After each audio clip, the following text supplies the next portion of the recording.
3 surprising benefits from overcoming perfectionism. Trusting in your unlimited potential. I know it sounds like, whoa, but trust me. It's been 2 months that I've been working on changing this behavior, and the areas in my mind, in my imagination, in my creativity that I feel I can access now, since I started releasing the need to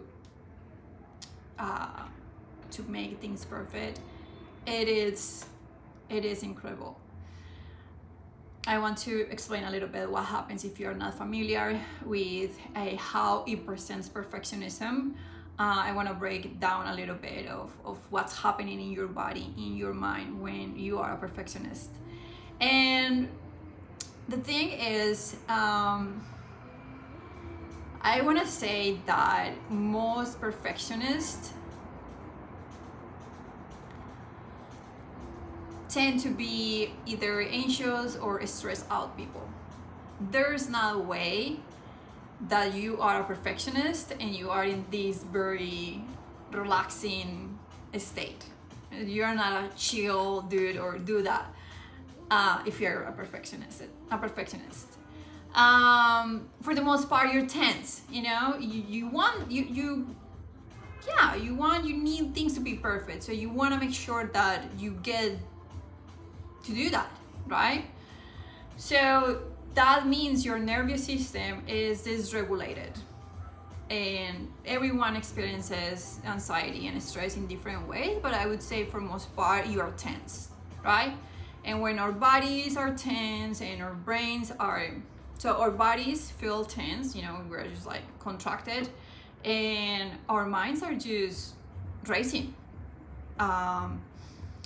because that's the way we get to do things perfect. You know, we have to figure out everything. You know, we have to figure out the perfect method way we are gonna do things, predict what's gonna happen, make sure we cover all details of whatever we're doing. So our minds go super fast, and what happens when our minds are going super fast is that, of course, our minds are not quiet, right? We just have a lot of thoughts, busy minds. A lot of us, including myself, it's been 2 months that I'm working on overcoming perfectionism, but 2 months as well that I've been very committed to my practices, meditation, breathwork, all these things. So I've been experiencing a lot of changes in my life, but for the most part, I would say, you know, at the place I am in my life, you know, in my mid-30s, growing up with a Zen monk, that I have experienced both being in a very dysregulated state and feeling very regulated, right? And what happens when we are dysregulated is that, we have anxiety, stress. It's hard to quiet our minds. Sometimes it's even hard to go to sleep. Our minds are just like super fast, and you know, there are a lot of sensations that you can feel in your body, but I feel like for most people, your neck and your back gets super tense. So that's what's happening in your body and in your mind. And the thing is, like, if we have, and maybe I feel like maybe creatives are going to understand this very, very easily. If our mind is full of thoughts, we just don't have a space. We don't have a space for inspiration. Inspiration, for most part, comes in moments where we are connected to our bodies, connected to ourselves. It comes to, you don't have to be a creative. It happens to every single person. I've been on my other videos talking how I think it's so fascinating. People that are into climbing, they access to something that is called flow states, and very quickly they have to be very present in what they're doing.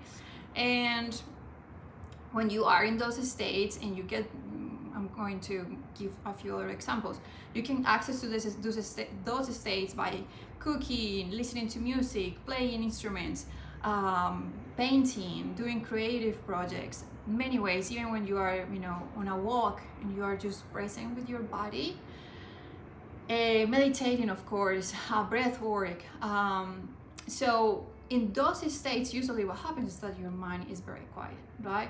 But when we are trying to make things perfect, we put our attention, we narrow our attention, and we focus on that thing right there, because that's the only way you can get it perfect. You need to control everything that's, might happen. So I think I'm giving a good example. Like, that's dysregulation of your nervous system, of your whole body, mind. And when you are in a flow state, you are very relaxed, very calm. Your mind, there's a lot of space in your mind, in your thoughts. You have less thoughts, right? And that's when inspiration, ideas, everything happens. So, because again, it's been 2 months that I've been practicing to quiet my mind, be more present, and select more the thoughts that I allow my mind to have. I've been having way more ideas than I ever had in my life.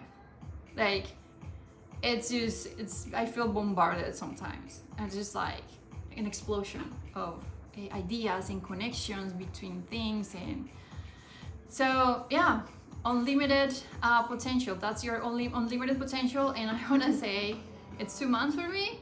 I know there are way more levels of this. I think I'm just, touching a little bit the surface of a really amazing way to live life. So, benefit number 1. Benefit number 2, more space. As I explained, for benefit number 1, there's more space in your mind, and then you end up having more space in your life, in your days, because you're less busy focusing on getting these things perfect. You're thinking less thoughts, and I hope it's that simple. I hope you understand. Less thoughts, more time, more space. And then you finish work earlier and you're like, oh my god, I have an hour to go for a walk, to work out, to meet with friends. I got to go to the beach yesterday and I was like, what a life, what a life. And it's not just more time and more space, it's quality. It's quality time, quality space in your day. And the other thing I've been noticing is that because I'm so present and I'm so selective, so intentional, selecting the thoughts I want my mind, I want to allow my mind to think. I'm pretty much, and this is not only for perfectionism, for any behavior that you want to change. That's what change is, right? We need to change the bad things, the things that weren't working for us, for new things. So I'm removing all these stuff, like, okay, we need to make, if I'm on my laptop designing, we have to find other different fonts. I'm like, no, let's just work with 2 and see what happens. And like, I'm not spending hours making, everything.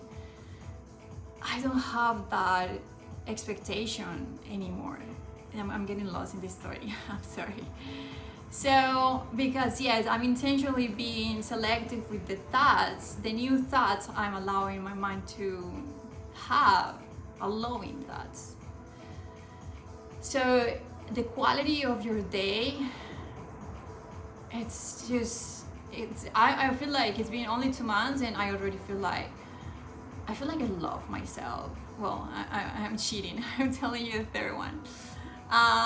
So the second one, I think what I was trying to say is that it's allowing me also the fact that I have more space and I'm in that tender, gentle, I've been that gentle with my thoughts. I'm like learning more about who I am. Like I'm finding more things that I didn't know I like to do in that other free time now that I have, or in that time. Yeah, the new amount of time that I have in my life.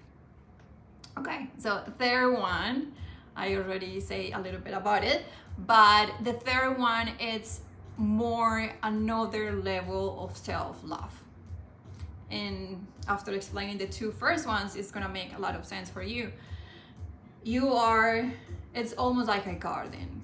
Your mind becomes a project, an art project, a garden, the most beautiful one. And honestly, I feel like it's even better than self-care. They know all the products we put in our bodies. Yeah, you're just way more loving with yourself and with others, of course. You know, the more you feel love during the day, the more love you have to give, right? I'm excited to continue exploring this new adventure of changing this big behavior and sharing with you guys everything that I learned. Thanks for watching. I hope to see you on my next video. Peace and love.